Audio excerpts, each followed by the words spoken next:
하나님의 음성을 듣는 것만큼 신앙생활하면서 참 벅차고 감사한 일은 없을 것입니다. 내가 하나님의 음성을 들었다. 그것이 어떤 모습이든지 하나님의 음성임을 우리가 분명히 깨달아 알 수 있을 때 그것만큼 우리들의 신앙에서 깊은 체험은 더 이상 없을 것입니다. 오늘 말씀에서도 보면 어린 사무엘이 처음으로 자기 자신을 부르시는 하나님의 음성을 듣게 됩니다. 오늘 3장 1절 말씀을 보면 사무엘을 표현할 때 아이 사무엘이다 이렇게 말하지요. 아직 사무엘이 하나님 앞에서 열심히 섬기고 봉사하고 있지만 그만큼 육체적인 나이도 아직은 어렸고 또 영적으로도 체험이 많이 부족했다라고 하는 것을 우리가 거기서 미루어 짐작할 수 있습니다. 하지만 하나님께서 그 아이 사무엘을 부르십니다. 하나님의 음성을 들음으로 사무엘은 제사장으로서 그리고 이제 선지자로서의 사명을 분명히 받게 되는 것이고 하나님을 위해 또 이스라엘 백성들을 위해 영적으로 이끌어 나아가는 영적 지도자가 명실상부하게 세워지게 된다라고 하는 것이죠. 사무엘이 이 하나님의 음성을 들음으로 말미암아 이스라엘 백성들의 영적 지도자로 온전하게 세워지게 된다라고 하는 거예요. 자, 이렇게 하나님의 음성을 듣는 것이 중요합니다. 하나님의 음성을 듣는 것이 신앙생활에 나가는 개인적으로도 참 복되고 귀한 것이지만 또 한 가지 중요한 것은 무엇입니까? 하나님을 위해서 헌신하고 봉사하는 우리 믿음의 헌신자들을 위해서는 참으로 귀한 하나님의 음성이 된다라고 하는 거죠. 그러기에 우리 모두는 하나님의 음성을 듣기 위해 사실은 기도해야 됩니다. 소망해야 됩니다. 하나님 말씀하옵소서 주의 종이 듣겠습니다. 들었으니 어떻게 됩니까? 행하는 자가 되어야 하지요. 자, 이렇게 이스라엘의 영적 지도자로 세워져 나아가는 사무엘의 모습 어떻게 시작되는지 우리 말씀을 통해서 하나하나 좀 살펴보십시다. 우리 3절 말씀 보십시다. 3절 같이 읽습니다. 자, 시작. 하나님의 등불은 아직 꺼지지 아니하였으며 사무엘은 하나님의 궤에 있는 여호와의 전 안에 누웠더니. 아멘. 사무엘은 하나님의 등불은 아직 꺼지지 않았다라고 표현되어 있는 여호와의 전 안에 누워 있습니다. 그러니까 매일매일 여호와의 그 성막을 돌보면서 그 안에서 잠을 자고 있었다라고 하는 것을 우리가 발견할 수 있습니다. 등불이 꺼지지 아니하도록 기름을 채워야 하고, 그렇죠? 예, 이와 같은 일들을 어린 사무엘이 잘 감당하고 있었다라고 하는 거예요. 특별히 레위기 24장 2절 말씀을 보면 이 하나님의 등불, 바로 성소에 있는 7 등불은 결코 꺼져서는 안 됩니다. 늘 켜져 있어야 되거든요. 그러니까 이와 같은 일을 그 아이 사무엘이 잘 감당하고 있었다라고 하는 겁니다. 그런데 여러분들, 엘리 제사장은 어떻습니까? 예, 엘리 제사장은 2절에 보면은 눈이 점점 어두워져 가고 또한 자기 처소에 누워서 자고 있는 것을 보게 됩니다. 밤이 되어 자기 처소에 누워 잠을 청하고 있고 사무엘은 등불이 켜 있는 성막 안에서 잠을 청하고 있습니다. 대비가 되지요. 하나님의 등불 아래에 있던 사무엘은 하나님의 음성을 들었고 어둠 속에 있던 엘리는 듣지 못했습니다. 여기서 우리가 무엇을 발견합니까? 우리가 어디에 머무느냐라고 하는 게 참 중요하다라고 하는 것을 발견합니다. 물론 우리가 하루 종일 하나님의 성전, 주의 몸된 교회인 이 교회에 머물 수는 없습니다. 그러나 어디서든지 거룩하신 하나님을 만나고 하나님의 음성을 들을 수 있도록 우리는 준비되어 있어야 된다고 하는 거죠. 육체적으로, 물리적으로 우리가 24시간 교회에 붙어 있을 수는 없습니다.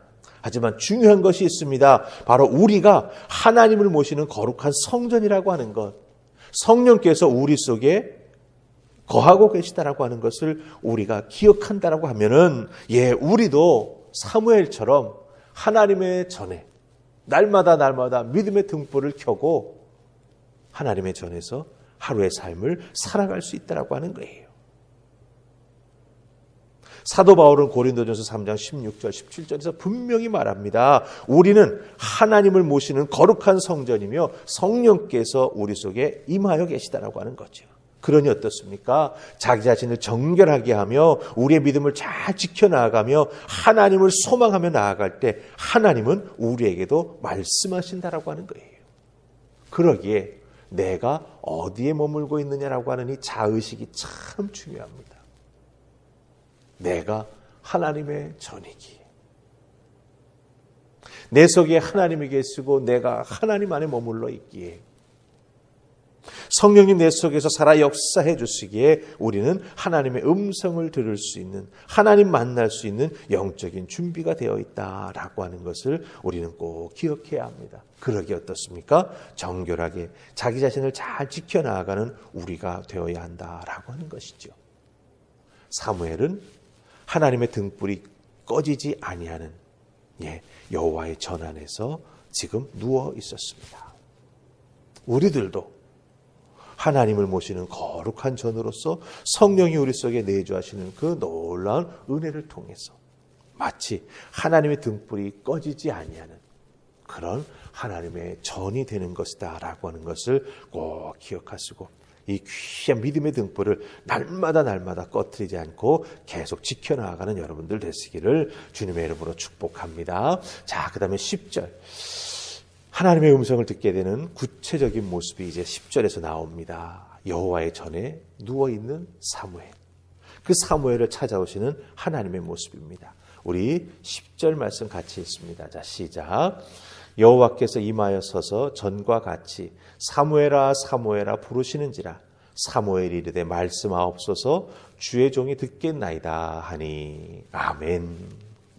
이 10절의 말씀은 하나님께서 사무엘을 4번째 부르시는 모습을 묘사해 주고 있습니다.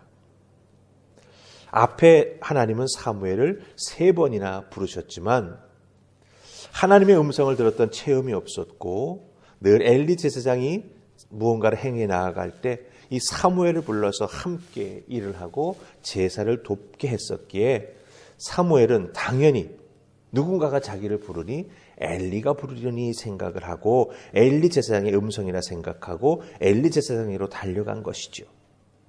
하지만 이것이 3번씩이나 반복되니까 엘리 제사장이 사무엘에게 조언합니다. 다시 하나님이 너를 부르실 때는 하나님의 음성에 답하라 라고 하는 것이죠. 여러분 10절 말씀 잘 보세요. 이전에 앞에 나왔던 그 3번의 하나님의 부르심과는 다른 것이 하나 있습니다. 앞에 하나님이 사무엘을 부르실 때에는 여호와께서 사무엘을 부르셨다라고 이렇게 표현되어 있습니다. 3번 동일하게. 하지만 4번째 이 10절에서는 여호와께서 임하여 서서 사무엘을 부르신다 이렇게 표현되어 있습니다. 무엇을 우리가 여기서 발견합니까? 하나님이 점점 더 구체적으로 직접적으로 그렇죠?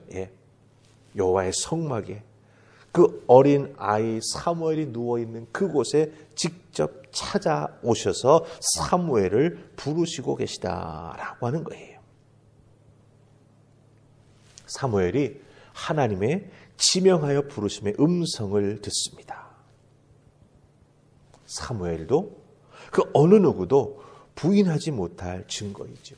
여호와께서 임하여 서서 하나님 말씀해 주시고 만나 주시고 이것이 사무엘의 그 누워있는 현실에서 일어났다라고 하는 거예요. 여러분 잘 보세요. 날마다 주의 전에서 이렇게 성실하게 섬깁니다. 여호와의 전에 등불이 꺼지지 아니하도록 그 등불에 기름을 채우는 일, 고된 일이지만 그것을 잘 감당해 나아갑니다. 이렇게 날마다 주님을 향한 마음, 그 마음이 깨어있는 사람, 주님을 위해서 기뻐하면서 모든 것을 감당하며 섬겨 나아가는 사람, 부르실 때마다 그 음성을 듣고 벌떡벌떡 일어나는 사람, 그 사람을 하나님은 선택하셔서 말씀하여 주신다라고 참한 것이죠. 그러니 여기서 우리가 깊이 생각해야 될 것은 무엇입니까? 하나님이 언제 부르실지 사실은 모르는 거예요. 이 부분이 사실은 우리들의 신앙생활에 나아감에 있어서 물음표인 부분이죠. 하지만 이 언제 부르실지 모르는 이것 때문에 우리는 날마다 자기 자신의 신앙을 돌이켜보면서 하나님께서 기뻐하시는 믿음의 사람이 될 수 있도록, 하나님이 나를 부르신 때 놓치지 않고 듣는 사람이 될 수 있도록 날마다 자기 자신이 깨어있는 것을 지켜나가는 중요한 것을, 이 모습이 우리에게 필요하다라고 하는 것을 다시 한번 확인시켜 줍니다. 하나님은 우리에게 반복적으로 부르시고 계세요. 혹시 내가 놓치고 있는 것은 아닌지, 그렇죠? 혹시 내가 잘 알아듣지 못하고 그냥 지나쳐버린 것은 아닌지 우리가 다시 한번 돌아보아야 된다라고 하는 거죠. 그리고 다시 한번 나를 부르실 때 어떻게 해야 됩니까? 하나님 말씀하십시오. 제가 듣고 있습니다. 이렇게 고백하며 나아갈 수 있는 우리가 되어야 한다라고 하는 것입니다. 하나님께서 사무엘을 4번째 부르셨을 때 사무엘이 대답하지 않습니까? 말씀하옵소서, 주의 종이 듣겠나이다. 오늘 우리 주님께서 우리를 부르십니다. 그때 말씀하옵소서, 주의 종이 듣겠나이다 응답하면서 주님의 음성을 듣고 주님의 말씀을 깨달아 알고 그 말씀을 잘 준행해 나아가는 귀한 은혜가 있기를 주님의 이름으로 축복합니다. 아멘. 기도하십시다. 하나님 감사합니다. 이렇게 하나님께서 하나님의 사람을 부르시는 말씀을 들을 때마다 그 장면이, 그 은혜가, 그 부르심의 음성을 내가 들었으면 참 좋겠다, 이런 소망을 가지게 됩니다. 이 소망을 끝까지 지켜나갈 때 우리 하나님 우리에게 말씀해 주실 줄 믿습니다. 그 음성을 듣는 은혜가 우리에게 임할 줄 믿습니다. 그러기 위해서 깨어 기도하는 사람, 날마다 주님을 향한 열려있는 마음으로 주님만 바라보는 우리가 되게 하여 주시옵소서. 하나님을 모시는 거룩한 전이요, 성령께서 우리 속에 내주하고 계심을 기억하면서 자기 자신을 정결하게 지켜나가며 하나님 앞에 자기 자신의 믿음을 온전하게 세워나가는 우리 모두가 되게 하여 주시옵소서. 우리를 부르실 때 제가 여기 있습니다, 듣고 있습니다, 말씀하옵소서 응답하며 나아가는 귀한 깨어있는 믿음의 사람 될 수 있기를 소원하옵고 예수님 이름으로 기도하옵나이다. 아멘.